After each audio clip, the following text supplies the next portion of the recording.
Assalamualaikum friends, I am Yash Patul and in this video I am going to give you lecture on number of moles and how can we find numbers of mole from our data और numerical। तो पहले तो हम इसकी definition देख लेते हैं कि नंबर ऑफ मोल्स होता क्या है।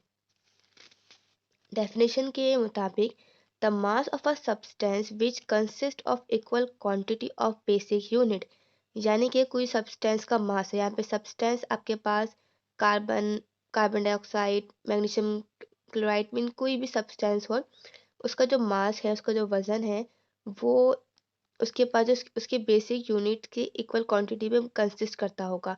बेसिक यूनिट से मुराद यहाँ पर आपके पास एटॉमिक मास मॉलिक्यूलर मास से लिया जा रहा है कि यानी कि किसी भी सब्सटेंस का जो मास है वो उसके एटॉमिक मास या मॉलिक्यूलर मास के इक्वल होगा।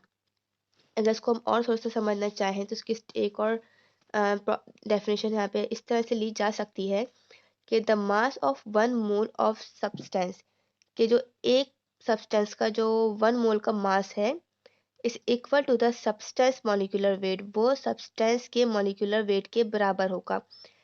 अगर इसको हम समझें एग्जाम्पल की हेल्प से तो कुछ ये इस तरीके से है कि हम जैसे जानते हैं मॉलिक्यूलर वेट जो है H2O का वो होता है 18 AMU।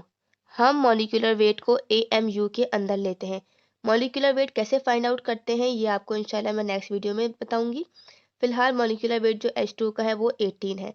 तो इसका मतलब ये बनेगा कि जो एक मोल होगा H2O का, 1 मोल ऑफ H2O वो बराबर होगा 18 ग्राम के। जो उसका मॉलिक्यूलर वेट है एटॉमिक आपके सब्सटेंस का जो एटॉमिक वेट होगा वही उसके 1 मोल के बराबर उसका मास हो जाएगा। तो ये आपके पास इसकी प्रॉपर डेफिनेशन है कि जो आपके सब्सटेंस का मास है वो उसके मॉलिक्यूलर वेट के बराबर है 1 मोल में। अब हम एक के और उसका जो फार्मूला होगा हमारे पास नंबर ऑफ मोल्स का वो ये होता है कि नंबर ऑफ मोल्स बराबर होते हैं इक्वल होते हैं मास इन ग्राम। यहाँ पर हम मास ग्राम में लेते हैं डिवाइडेड बाय एटॉमिक मास या मॉलिक्यूलर मास, और यही फॉर्मूला हम अपने आगे न्यूमेरिकल्स में सॉल्व करेंगे। ठीक है, तो अब हम एक न्यूमेरिकल देख लेते हैं। हमारे पास क्वेश्चन दिया हुआ है कि हमें नंबर ऑफ मोल्स मालूम करने हैं इन 2400 ग्राम ऑफ कैल्शियम कार्बोनेट। हमारे पास कैल्शियम कार्बोनेट है, ये एक सब्सटेंस हो गया, उसका हमें एक वजन दिया हुआ है, वेट दिया हुआ है 2400 ग्राम। हमसे कहा जा रहा है कि इसमें कितने नंबर ऑफ मोल्स इस कैल्शियम कार्बोनेट के इस वेट में बन सकते हैं। तो पहले हम अपना डेटा बनाएंगे कि जो हमारे पास डेटा है, हमारे पास मास गिवन है जो कि है 2400 ग्राम और हमारे पास मॉलिक्यूलर वेट है। मॉलिक्यूलर वेट हम लोग खुद से फाइंड आउट करते हैं,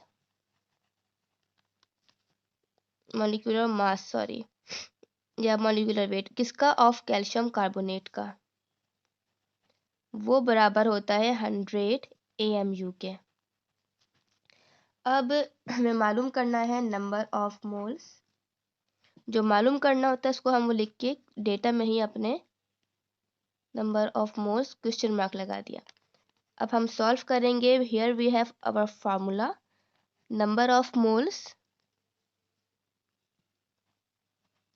is equal to mass upon atomic mass या फिर मॉलिक्यूलर मास।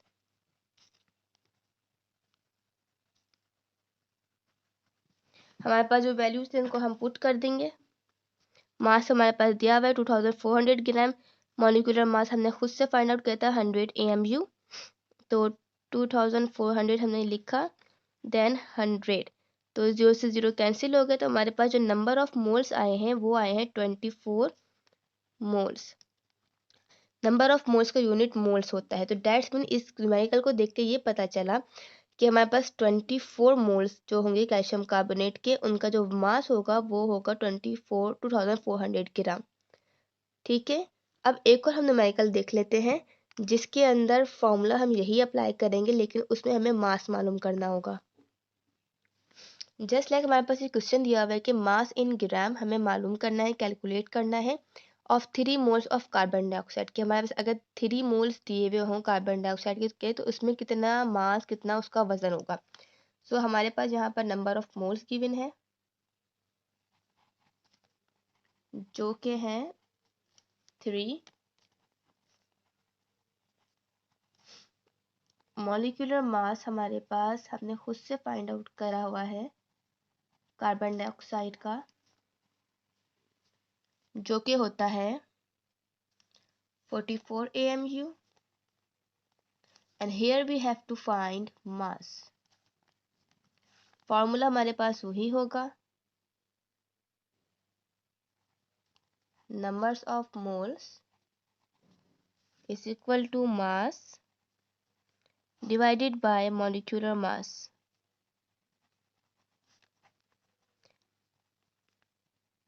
तो जो वैल्यूज हमारे पास दी हुई उनको हम पुट कर देंगे, जो नहीं होगा उसको हम अरेंज कर लेंगे। तो नंबर ऑफ मोल्स हमारे पास 3 है, मास हमारे पास नहीं है तो उसको हमने वैसे ही उतार दिया। Then molecular mass we have 44।